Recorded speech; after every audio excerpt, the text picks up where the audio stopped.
clock, even though that clock up on the wall is a little bit slow. We'll try to get us started here. Thanks so much, everybody, for coming. This is a great turnout on a beautiful day. I'm Melissa Lapsa in the Energy and Transportation Science Division here at the laboratory, and I'm pleased to be introducing Herb Debban this afternoon. He is the director of the Facilities and Operations Directorate at ORNL, and during his 10 years at ORNL, over 1.2 million square feet of new facilities have been constructed and 2 million square feet of facilities vacated. Herb and his team have implemented many significant sustainability initiatives at ORNL. He has been the co-champion of our Sustainable Campus initiative from the beginning and a very strong proponent of integrating the operations and research elements into the sustainability program at the laboratory so that we can be a leader in sustainability and that ORNL really walks the talk. ORNL, with Herb's leadership, has recently won many national awards, including the White House Closing the Circle Award for Sustainability. So again, I'm pleased to introduce Herb, and I'm sure that you will all enjoy his presentation today.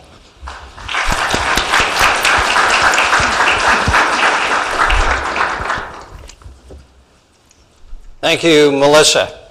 You know, the hardest part of talking about sustainability at ORNL is there is so much that there is no way that I can cover it all in an hour. And what I'm going to attempt to do is hit some of the highlights, some of the things that people have asked the most questions about, and I'm going to try to leave some time at the end to address any other points. And I apologize up front for not hitting the area that you might be most interested in this discussion.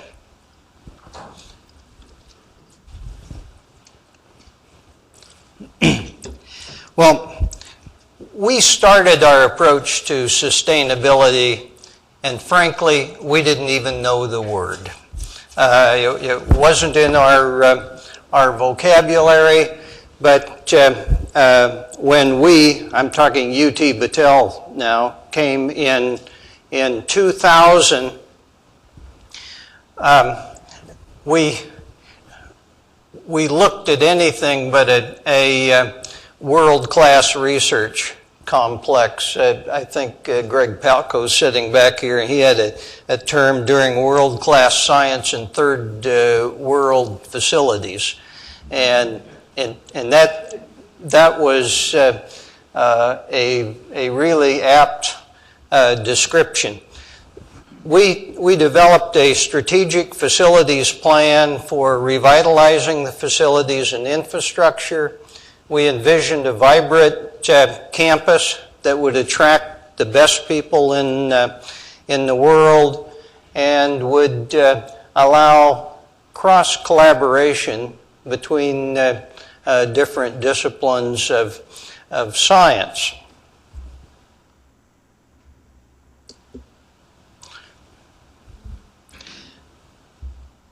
Well, we didn't know the word sustainability.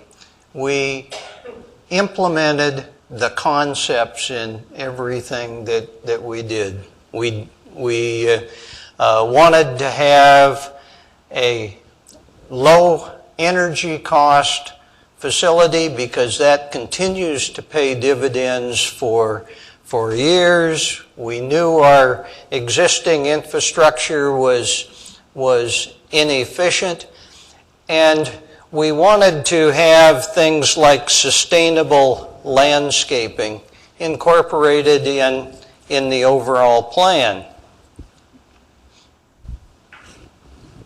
And some of you may not remember the parking lot.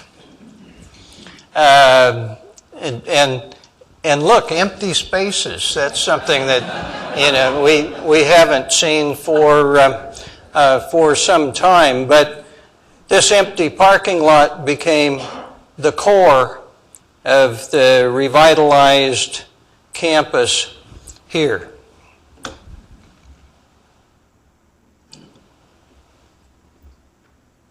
As Melissa said, we made about, did I skip a slide? No. We made 1.2 million square feet of new space since 2002. That doesn't include spallation neutron source, by the way. In this valley, we added a third new space. And our energy cost per square foot only went up 5%. That is energy efficiency. You can see that the current, whoops, wrong, but current projection to meet a 30% per square foot goal reduction. We're ahead of that schedule right now. And you can see the LEEDs certified buildings. Our goal now is for every new major facility to be LEEDs Gold. And we're well on track with MLF, and I'm going to talk about that a little bit later. About 3 years ago, we started the Sustainable Campus Initiative. And that has, and it was envisioned to be a demonstration of technologies on the site that would allow us to become more sustainable. And so the marriage between operations and research is a very, very important part of this concept. We currently have 28 roadmaps, project plans to reach our sustainability goals, and we want to use the campus as that platform for cutting-edge research. As the nation's largest energy lab, I feel it's very important that we walk the talk. And it also sells research when people can come and see the results of the research in action. Hard to talk a customer into doing something if we're not doing it here. The Sustainable Campus Initiative team is almost entirely made up of volunteers. It's people with a passion for their area, who are really working together in a way so that we can demonstrate that technology. We can make the lab a more sustainable place. And through this team, we are known throughout DOE, a good part of the government agencies, as a leader in sustainability. And it's due to the effort of you all as this team. Our pyramid, and I had nothing to do with it. I'm not sure who came up with it, if it was Melissa, but I like the idea of having foundational methods, known technology, then cutting edge technology, which in many cases is being innovative in combining the two below, and then transformational technologies.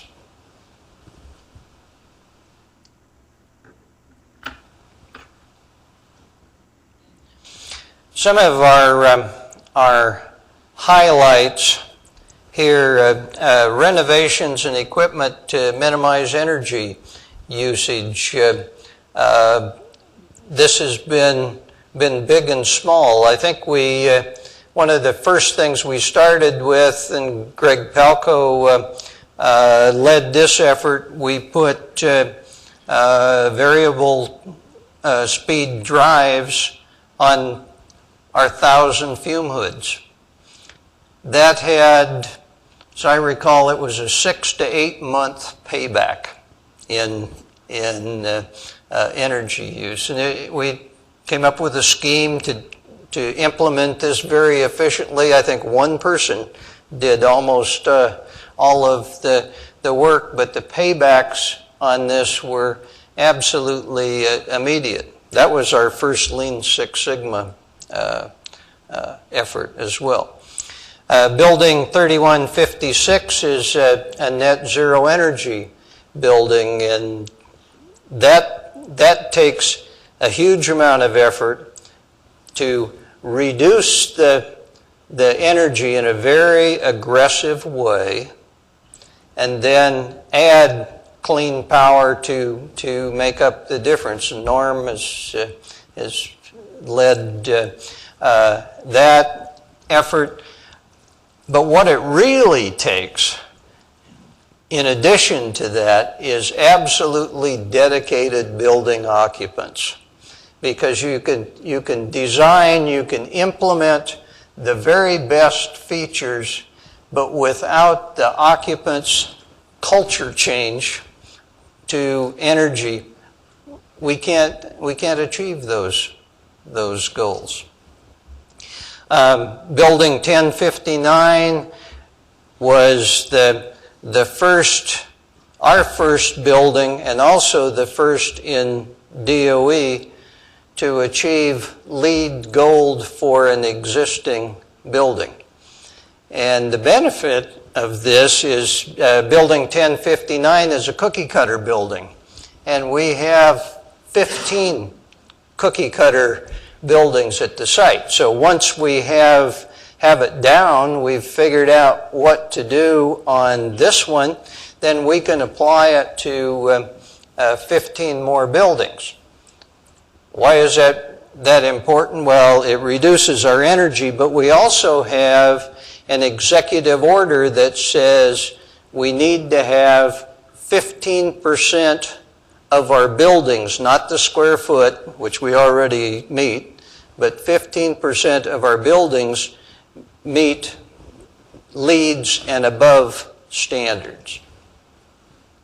In our energy savings performance contract, we have an $89 million contract with Johnson Controls.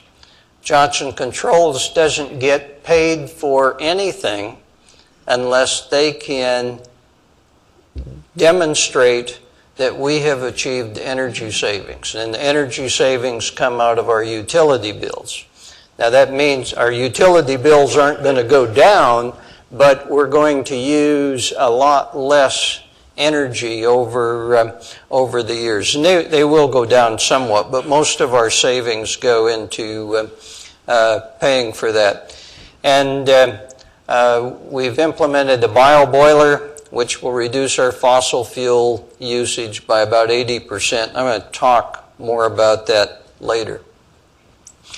One of the keys in our net zero energy building, also our LEEDs EB building, was a 40% reduction in our information technology electrical use, and that was a new software that was implemented so that the computers can go to sleep. They can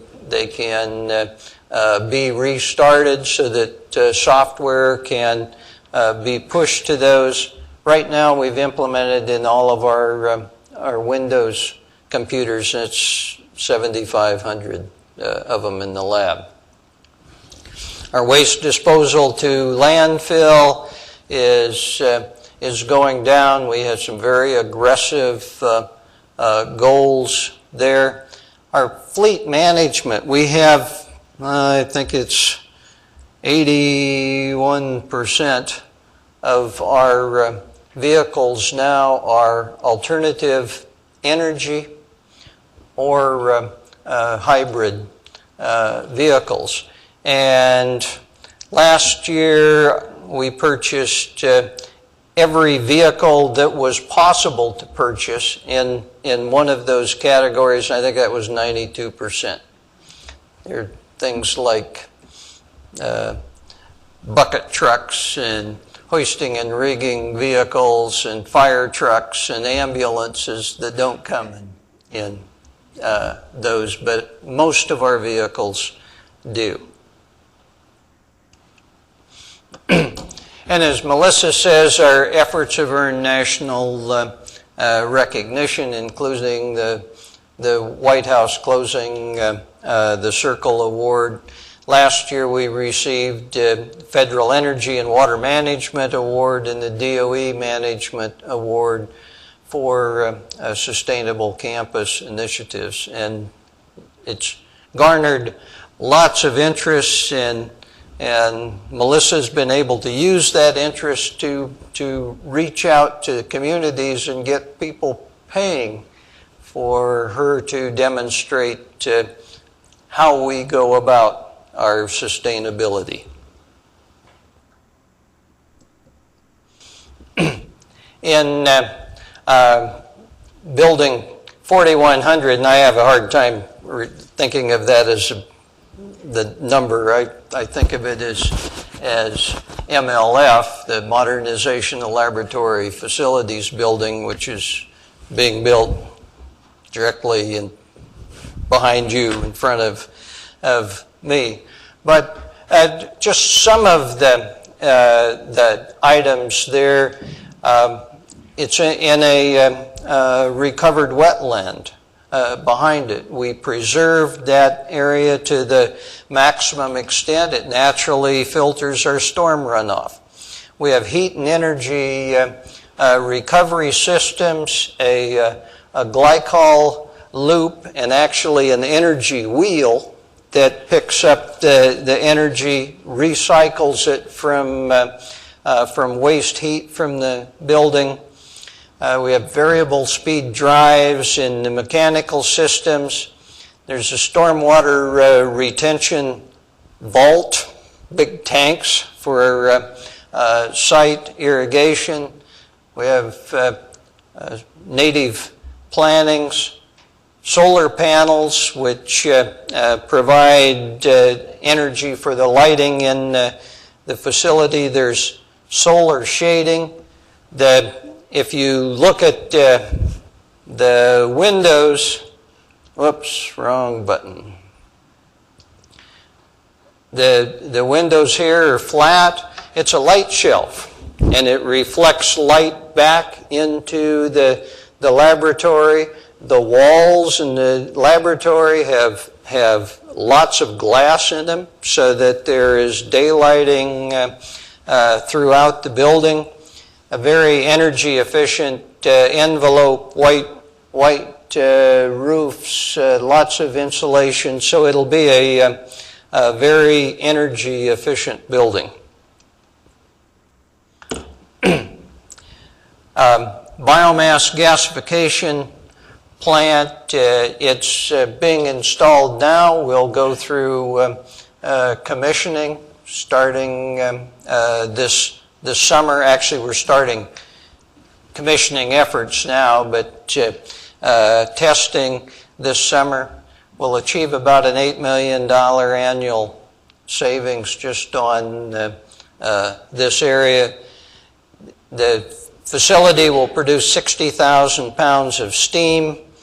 The greenhouse gas reduction, 22,000 tons a year. Most importantly, it reduces our fossil fuel usage at the lab by 80%. Well, what is gasification? You know, you may think of it as burning wood, but it's really not a combustion facility.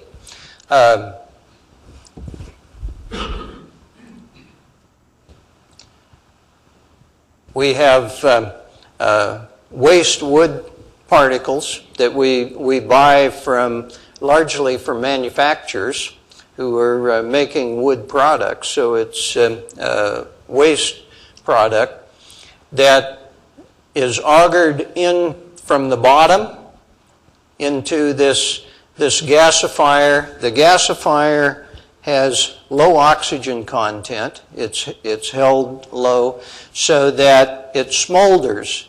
As it smolders, it makes low particulate synthetic gas, which then is burned in the oxidizer, and the low particulate flue gas is then heats water in a boiler.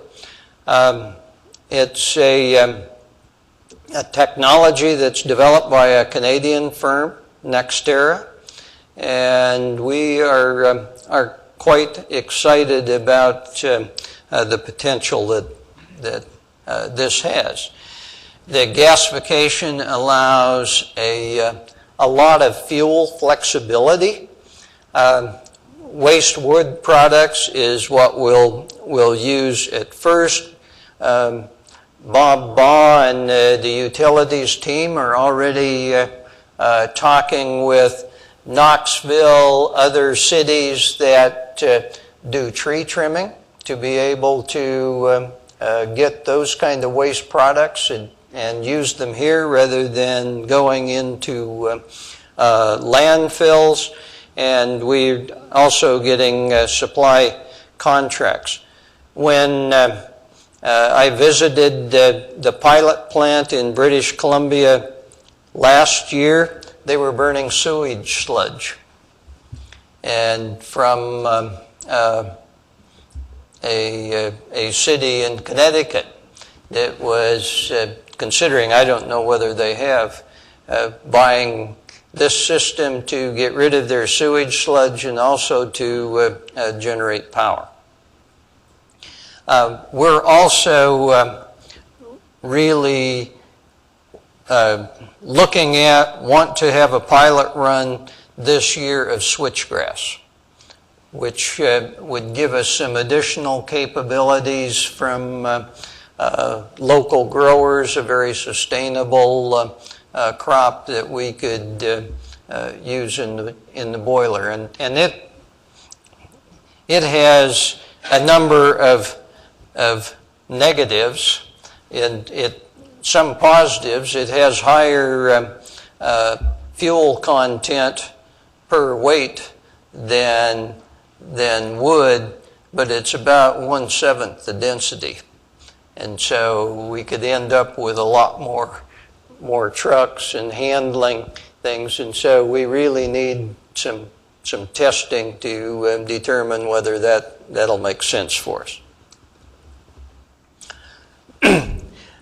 But one of the really exciting things about this is the research capabilities. We recognized very early on that this could be a research platform.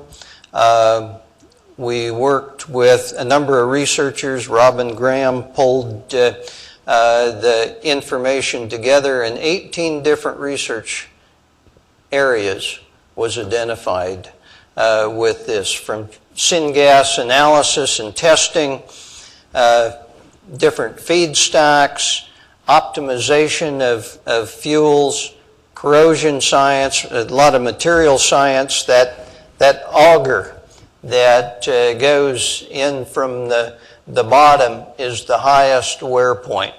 It's a very difficult environment, and we've had people working on that for the last 2 years with Nextera. And even waste ash for agriculture, we have put ports in the facility so that we can take off syngas for use in research, and we'll have a laboratory that will be part of the steam plant.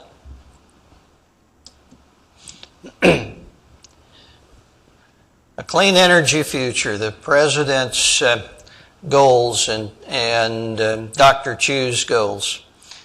We want to reduce our greenhouse gas emissions by 80% by 2050. That is difficult. That is tremendously difficult. I'll talk about our greenhouse gas at some length here. Increase electricity from renewable sources, 10% by 2012, 25% by 2025. For us in the Southeast, this is a really challenging goal. Solar and wind just aren't as good as they are in other parts of the country. We see our windmills on Buffalo Mountain, and they're not turning very, very much. Put 1 million plug-in hybrid cars on the road by 2015 and oil consumption. But in looking at these in the entirety, the lab is in a sweet spot in terms of developing technologies for all of these areas. So this is really, I think, a good news for us. Our carbon footprint, ORNL is one of the largest carbon emitters. We have the largest carbon footprint of the DOE facilities. There may be one or two outside, but we're clearly in the top 5. And our footprint is driven by purchase power. We see here our electricity for conventional facilities is 30%. Our electricity for mission facilities, 38%. The conventional facilities is coming down. The electricity for mission facilities is going up drastically. Scope 1 emissions are direct emissions, our existing fleet, fugitive emissions from chemicals, and our steam plant. Scope 2 is indirect, that's the purchase power. And Scope 3, other indirect emissions, this is employee commuting to work, business travel are the large components of that. And our mission critical research facilities are our real driver. If we look at our Scope 1 emissions, we have a plan to reduce our Scope 1 emissions by 50%. Our conventional facilities power, we plan to reduce that by 28%, which is the goal. Our Scope 1 emissions, employee commute to work and business travel, we're counting on a 13% reduction in those areas. But the mission critical facilities continue to grow.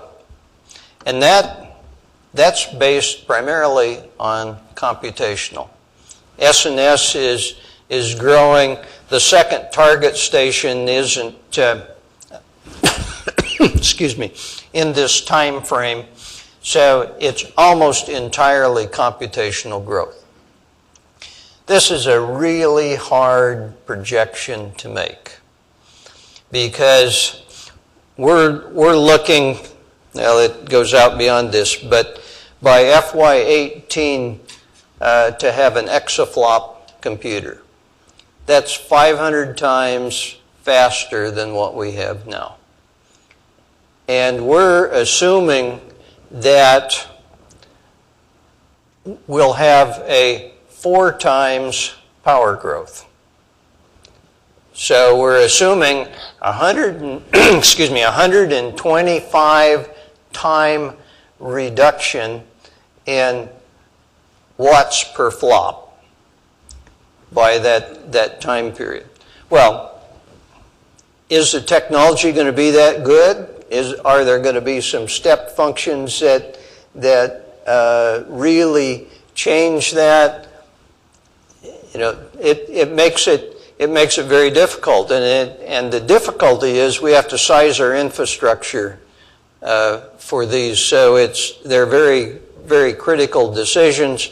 But this is our baseline, and this is what we have based our consumption and our greenhouse gases on.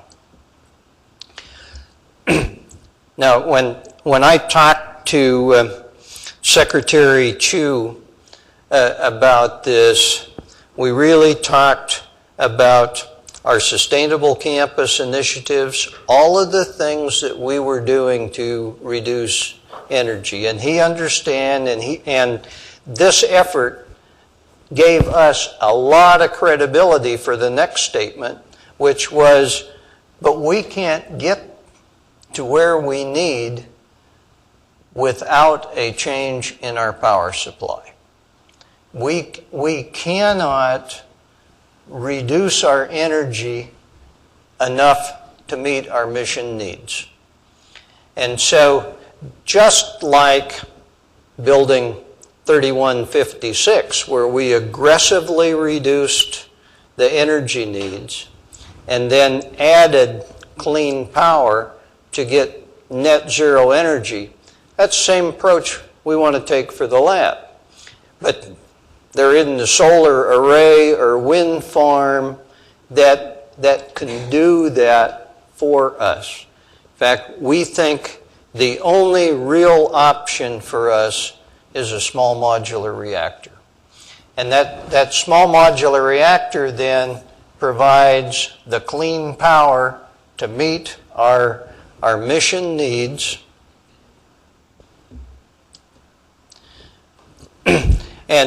And it's about the right size, 125 megawatt for the B&W reactor.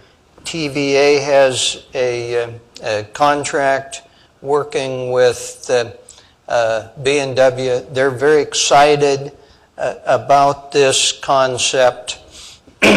It's well understood technology. It's standard fuel, carbon-free energy source, and it's also the size that can replace lots of coal plants. And so a utility doesn't have to make this huge investment anticipating future needs, just like we have to do in our infrastructure, only they have to look farther out. They can add piecemeal to keep up with the needs in a much more efficient way. It's the reactors would be prefabricated. They'd be trucked to the site and installed, and it's anticipated that we would have, TVA would have, 2 small modular reactors here, a 2-pack. It can be a 6-pack. I think Ed Bodie called it a handy 6-pack. I've got one here, thanks.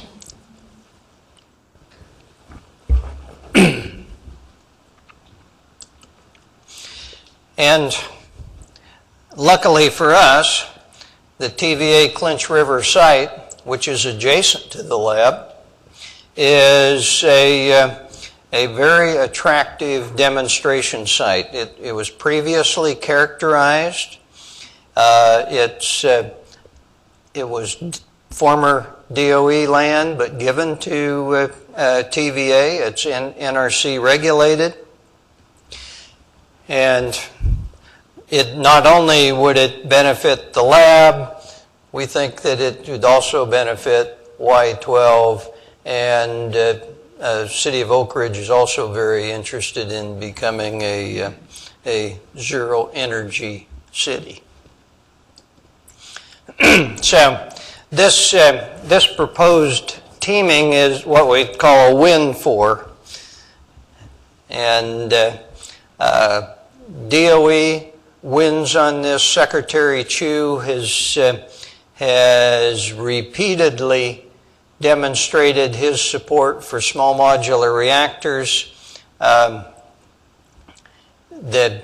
TVA benefits from this because the concept that we have worked with DOE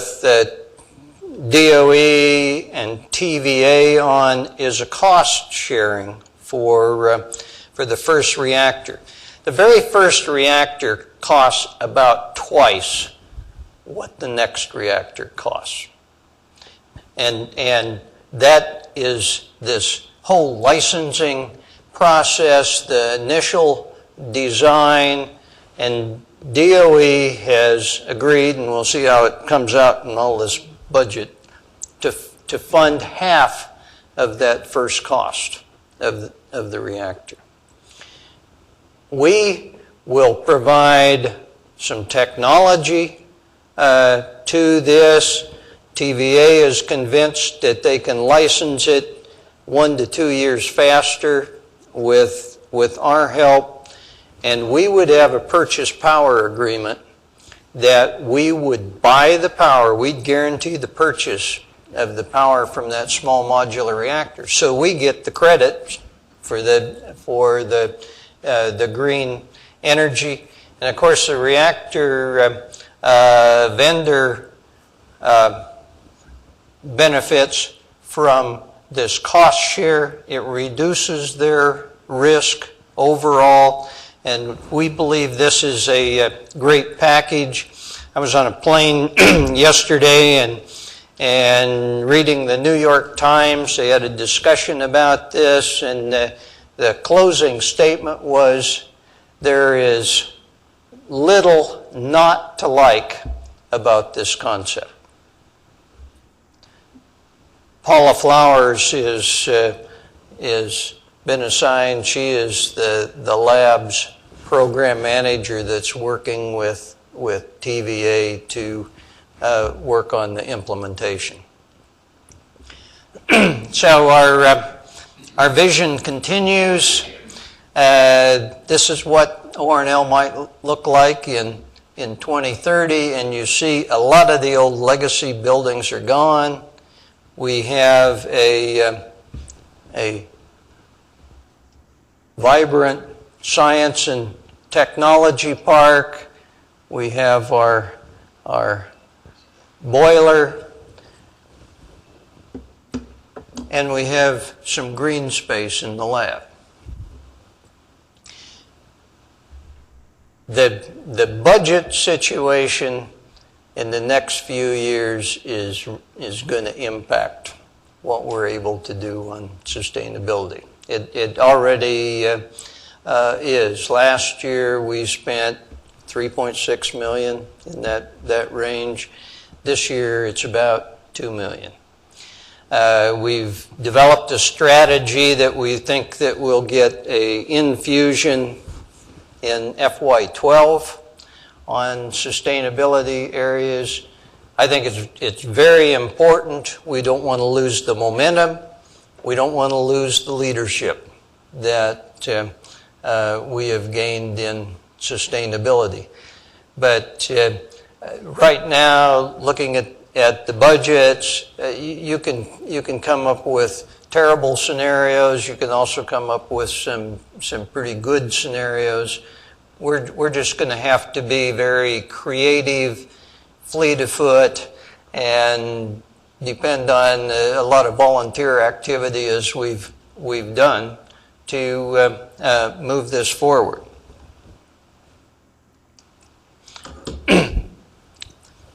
Let's talk about transportation a little bit. Plugging in, we saw that the president wants to have 1 million plug-in hybrid vehicles on the road by 2015. That's not very long.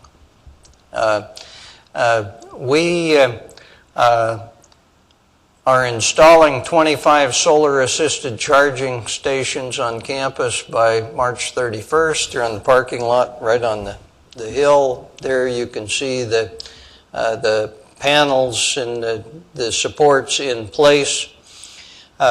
We've made a large investment on the campus and have leased 12 Nissan Leaf vehicles. We're adding to the fleet for research, and that's no small task, getting foreign vehicles on a government installation. And Melissa and team did a lot of work on that. And the research is we'll look at off-peak charging, smart metering, energy storage for the grid, using vehicle batteries as storage to reduce our peak electricity for the lab. I think last week Melissa and I met with researchers to get this stage set for dynamic charging, for non-plug-in charging. At first it'd be static, and put an antenna would be on the bottom of the car. You drive over a power source, and inductively, magnetically, it's the batteries are charged. The second stage of that is to demonstrate it in a dynamic fashion, and and we blue skied a little bit. We'd love to have our taxi service at the lab be electric, dynamically charged vehicles with charging capabilities built into our streets. Now, that's not going to be next year, but it would be a transformation technology, and one that we'd very much like to do. I like the signs here. I was in Portland, Oregon yesterday, and and it was raining hard, and it was just like that.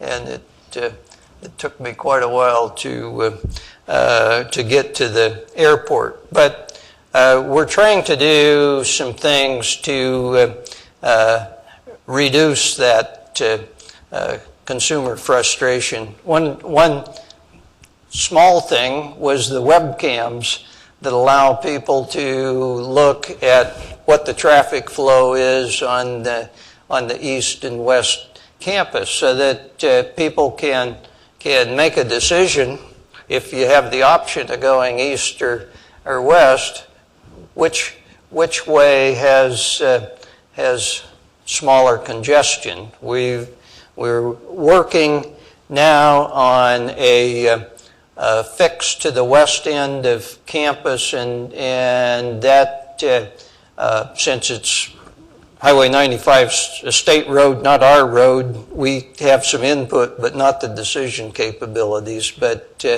are looking at things like smart lights at that point, different merging lanes, and a roundabout. And actually a roundabout is the greenest solution because cars don't sit idling. They can move, and everybody's used to it now because we have the one out here, so it's not a scary thing anymore for our people. Parking has been a frustration since that great big parking lot went away, and I put in my notes someplace how many new parking spots we're going to have. 450 in the new parking facility up on the hill and around MLF. And that's all coming online this year.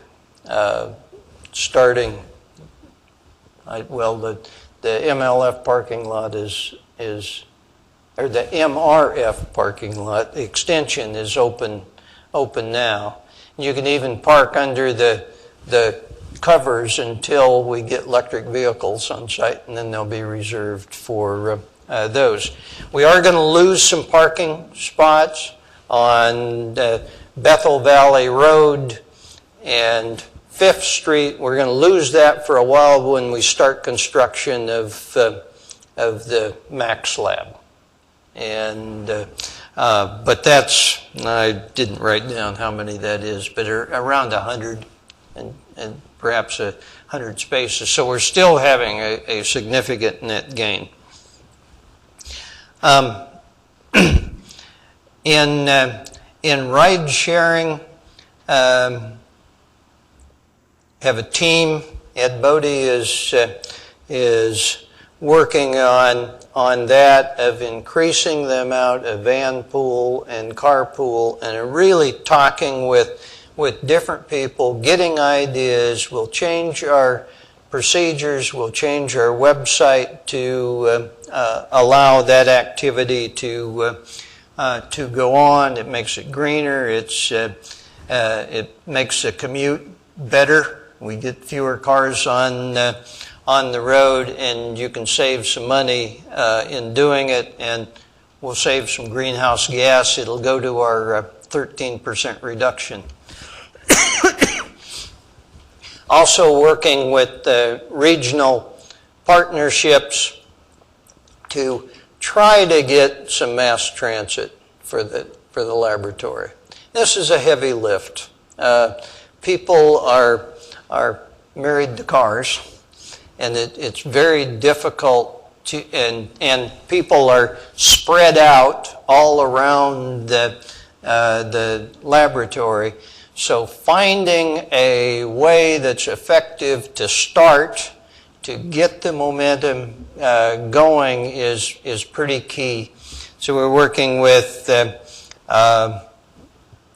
Knoxville Transit Authority, the Oak Ridge Transit Authority, and frankly, I didn't even know there was one, and Y12, so that we have some benefit of increased numbers. And watch the sustainability newsletter, and we'll get more information out as this develops.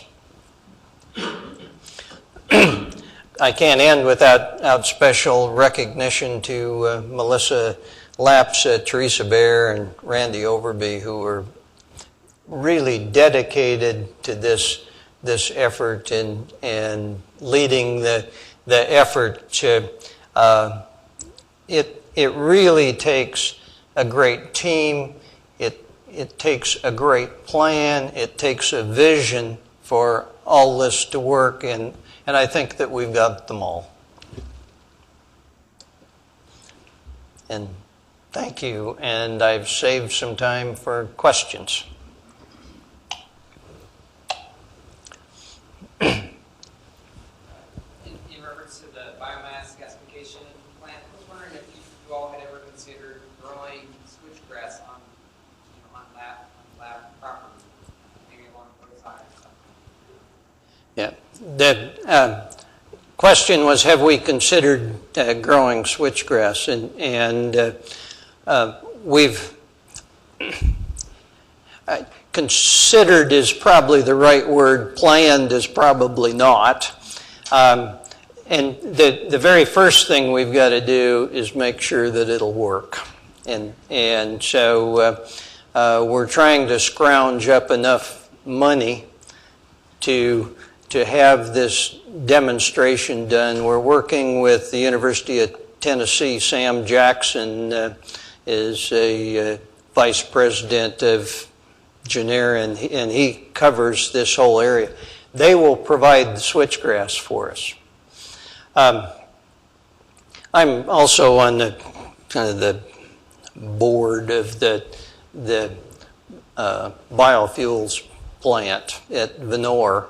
And originally that plant was thought to be 250,000 gallons a year. The pilot plant is actually 50,000 gallons a year. So they have planted, though, for the 250,000 gallons. So there is a glut of switchgrass. And if we burned it, that would be a significant benefit to keep that momentum going, because farmers are very astute small businessmen, and you only burn them once. And so it's finding a way to keep that going would be very, very good for this local economy.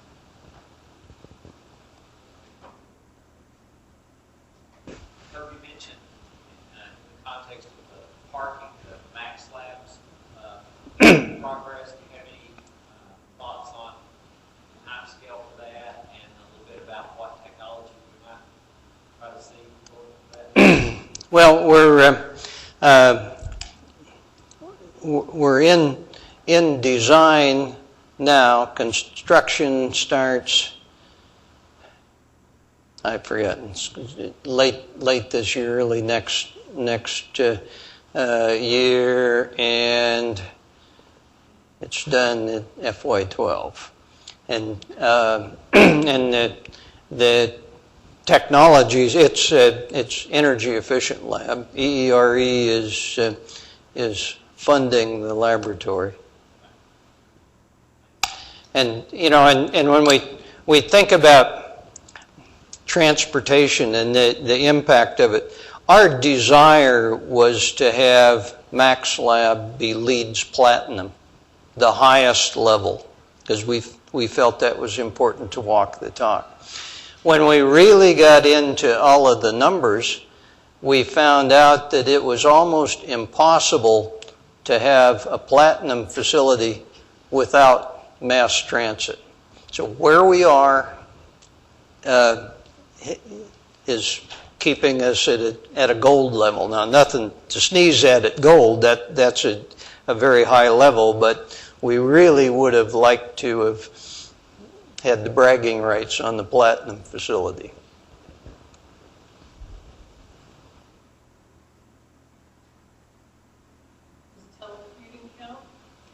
Telecommuting would, like a mass non-transit. Yep, telecommuting would help. I mean, we'd like to have 100 people in the pilot, and we have very few in the pilot now. I've forgotten the number, but it's a couple of handfuls.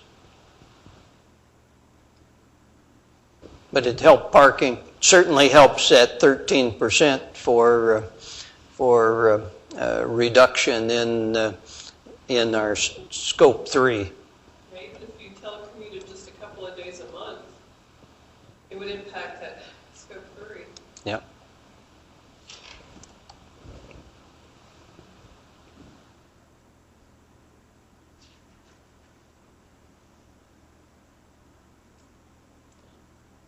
Well, I missed a lot.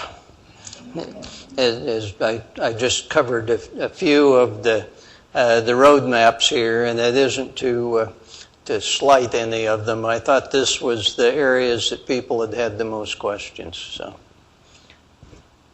there's no other. We've got 9 more minutes. I had the good fortune to travel with you a couple months ago. And one of the coolest things that I thought you did was whip out your iPad and turn your house back on. Herb and his wife both travel a lot, so there are large periods of time that nobody is in his house. And that was a segue for you to say, and I did the energy evaluation. Yep, I started with an energy evaluation, TVA, and they came out and told me what I need to do in the house, and part of it was insulation, of course, which is the best payback, and windows, and we had done some of the windows, but I wanted a new HVAC system, so I put in a hybrid system that's a gas and a heat pump. Well, so now we do that. I put in thermostats and have my house controlled by a computer. It's a software called Indigo. I'm a Mac person, and Indigo works with Mac, and they have a free app for iPhone. And so when we go on travel, it's a matter of pushing one click that says the house going on, or we're going on vacation, and it sets the lights so that it looks like people are home. It sets back the thermostats and a few other things, and it sends me an email that says I've done all that. And then when we generally were flying, get back to Atlanta, pull it out and say returning from vacation, and the house is warm and it's set up the way we like it when we get back. And I have my sprinkler system on it so that if I'm someplace and I see that it's raining in Knoxville, I turn off my sprinkler system. But the best part of it is when I'm troubleshooting in the yard, it's a matter of pulling out my iPhone, and I can start one circuit and find out where these heads are and then shut it off and not continually run back. So the energy savings in that point is mine.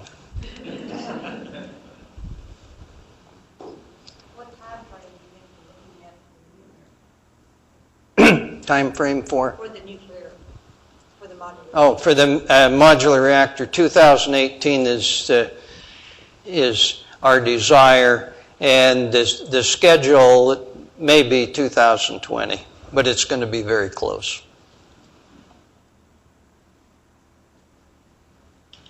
On the transportation, I was wondering if there's any talk about having a shuttle service that just went, say, back and forth from NTRC to the lab, because NTRC's got the affiliation already with ORNL.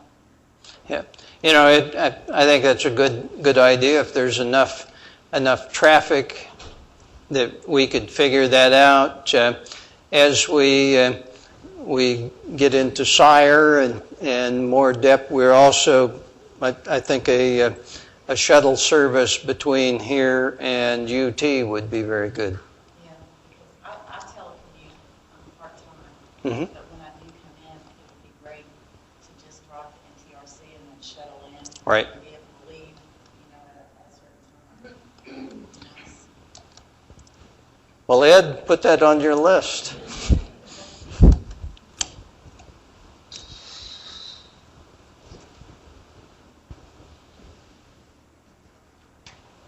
Thank you all for coming.